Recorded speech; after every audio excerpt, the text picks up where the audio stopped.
What's going on, Longhorn Nation? It's your boy BJ with Bad Talks. I'm back. It's been a week and a half since the Oklahoma State game. As you know, we had a bye week, and I like to do a recap slash preview game, preview video of the next game versus doing two videos. I just don't get enough reviews for that or get enough views for that. And again, I'm a full-time student right now, and I'm coaching. I coach, and we have games on the weekend, so I don't have a whole lot of free time. But let's talk a little bit about the Oklahoma State game from what I remember. Again, I don't like to take notes. I took a little bit of notes, as you can see, and that was mainly just scores and stuff like that. I like to go off the top of my head. I love Texas football. I love Texas Longhorns, and I'm just going to talk about what I want to talk about. Again, either tune in if you like it. If you don't, there's other guys out there that's better than me, so do what you got to do. But Texas, I thought, played a pretty good game against Oklahoma State, probably closer than what I'd like it to be. Oklahoma State's a good football team, and they proved that this week by beating a decent Kansas State team. Kansas State's got a pretty good defense, and that Hubbard dude ran all over Kansas State, and he did not run all over Texas. I think he had 129 or something like that yards rushing, but it took him 37 carries against Texas to get that. And I was pretty proud of that. That's 2.1 yards a carry or something like that. And again, I'm throwing numbers out there. I'm just going off for what Coach Herman talked about in his press conference. One thing I don't like about the Oklahoma State game is, man, did we take some injuries? Have some injuries during the Oklahoma State game in the secondary. Now Caden Stearns is out for a while, and we just got some defensive backs banged up, and our defense revolves around our defensive backs, unfortunately. And, especially with West Virginia coming in, they don't scare me a whole lot. And I'll talk about later why we will beat we will beat the West Virginia Aggies. And by the way, I call them West Virginia Aggies because they are the Aggies of the Big 12. They're fans, they're players, they're coaches. Now that Hogerson's gone, it's funny because he left West Virginia. He left the Big 12 to go coach at Houston. That probably makes West Virginia Mountain Aggies feel good about themselves, that their coach just dropped them on a dime to go coach at Houston. But anyway, their fans usually get on here and act out, which I think is fine. It's great. Free speech. I love it because I'll interact with you. One thing I will never do, West Virginia fan, if you're watching, I'm never going to disrespect you. I'm never going to call you a name other than a West Virginia Mountain Aggie because you act like the Texas A&M Aggies. Don't seem real bright to me. But anyway, when it comes to football, no disrespect. But anyway, let's talk about Oklahoma State. I thought the offensive line played really well. I thought Keontae Ingram finally came through and played a really good football game, had over 100 yards rushing. And the kid ran hard, man. There was one dump down play. He juked a guy, and then he spun out of a guy, and then he stiff armed the guy, and he ducked his hand on the next guy. 4 or 5 defenders to take him down after a 20-plus yard run, or after receiving out of the backfield. It's Keontae had been waiting for him to break out like that. And Kirk Herbstreit and kept talking about how elusive he is and how good he looks, and he finally looks healthy. I noticed the knee brace was off of his knee, so I'm hoping Keontae Ingram, one of his biggest fans, comes through. I haven't been a fan of his game this year, but watching him in high school and all that, I knew he was going to be good. To me, watching Keontae Ingram in high school was much better than watching this Evans kid that's looking at Georgia and Alabama and what's that school? Aggie or whatever it is. Looking at them. They think he's looking at them. He ain't looking at them. He's taking free recruiting trips.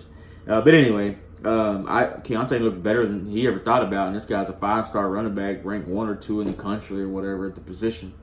So I thought Keontae finally looked good. Roschon Johnson always looks good to me, man. The kid runs hard. He runs tough. He's physical. He's emotional. He got attitude. He's got some grit. He's got some swag about him. I like me some Roschon Johnson. And Jordan Whittington's on his way back.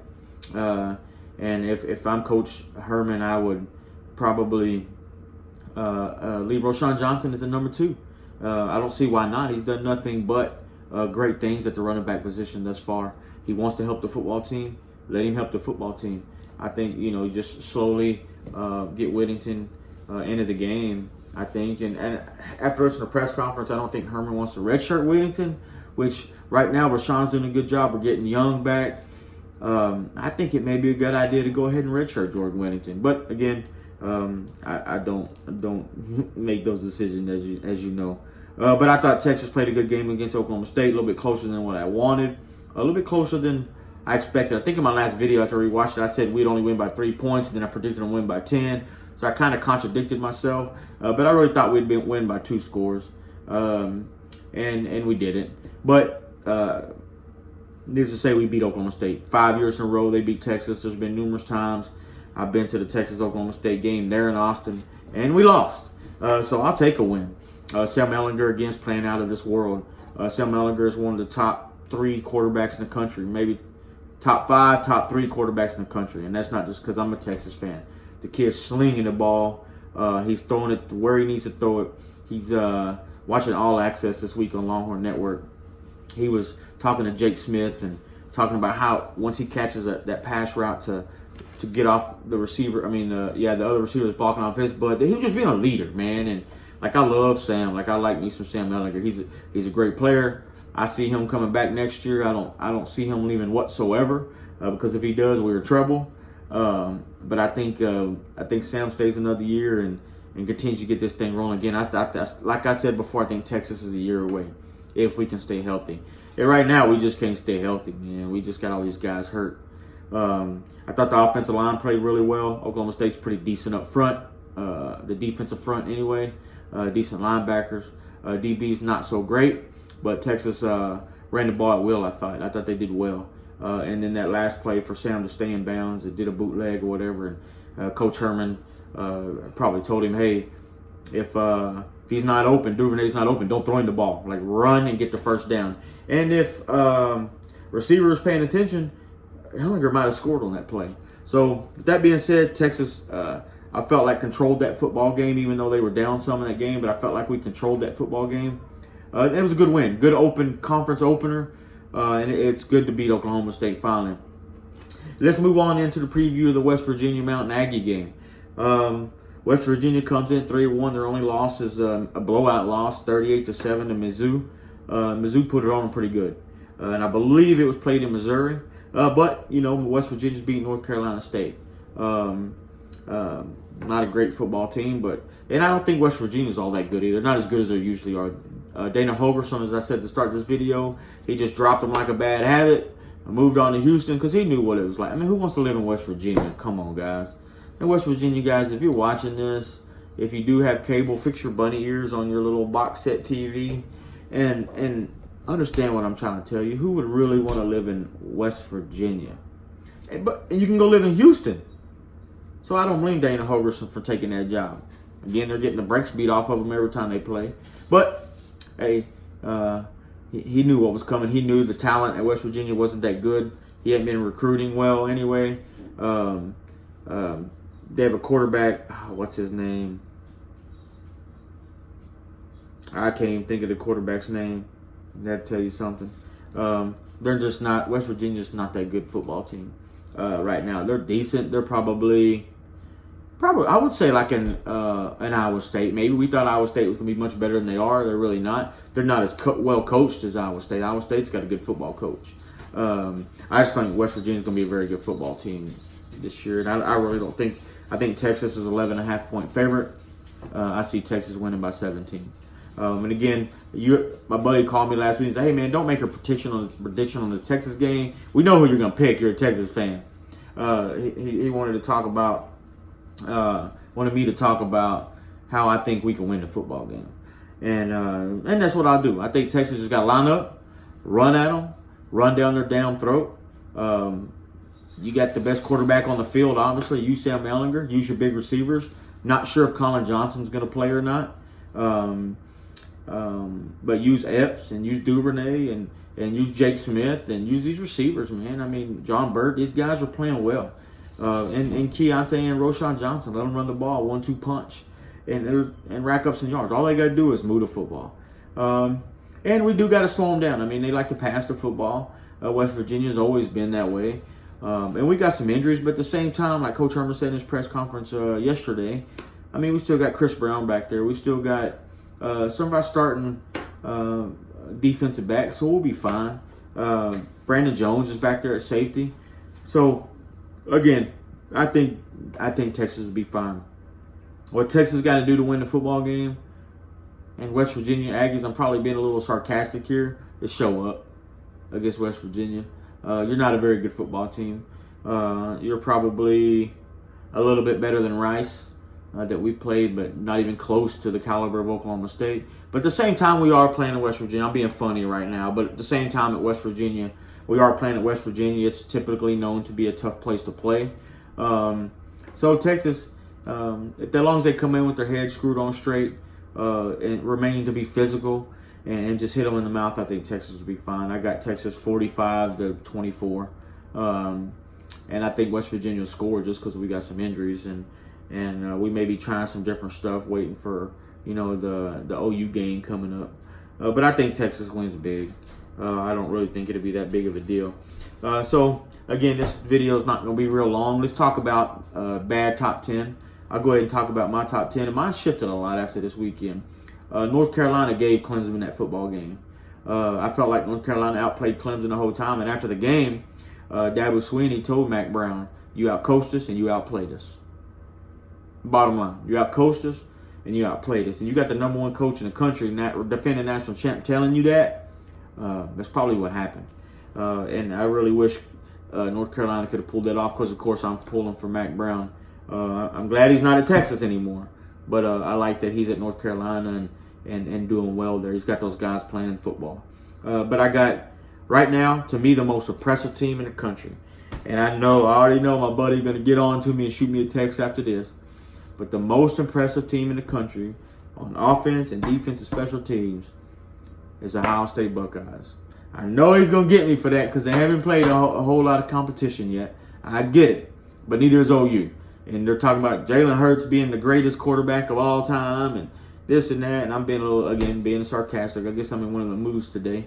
But they're talking about that offense being unstoppable. Well, let me tell you, Ohio State looks unstoppable. Justin Fields, that defense, they're just playing good, hard-nosed football right now. I got Ohio State at number 1 in my polls. I got LSU at number 2. I'm going by eyeball contest. LSU's undefeated. LSU blowing everybody out they can blow out. Defense isn't as advertised. Defense isn't as good as they were, but their offense that offense is slinging the rock around. I got Ohio State number 1, LSU number 2. I got Bama at number 3. Bama's Bama, I got Clemson at 4. Again, they dropped 3 spots from 1 to 4, but I just don't think they look that impressive. Again, like Joe Klatt and those guys were saying on Twitter, how can you drop Clemson to number 2 like the AP poll did because of an eyeball test? They haven't lost, they've won, and I get that. But if I'm going off of what I see, Clemson's probably the 4th best team in the country right now. And then I got OU at number 5. And I got OU behind Clemson because OU's offense is better, but Clemson's defense is 4 times as good as OU's. OU's playing better defense than they did last year, but that's not saying a whole lot because their defense last year, my little league, my 9 and 10 year old, 9, 10, 11-year-olds probably scored a couple touchdowns on them last year. They were not very good. But I got OU at number 5, got Georgia at number 6. Georgia's a solid football team, but nothing just jumps off my TV screen. It tells me that they can win a national championship. I got Wisconsin number 7. They handily and soundly put it on Michigan. Again, I've cracked on Michigan. I don't think Michigan's good. I don't think Harbaugh's a good coach. Not a college coach anyway. But Wisconsin showed up and pounded them in the ground like they were supposed to do. So I got Wisconsin number 7. Auburn number 8.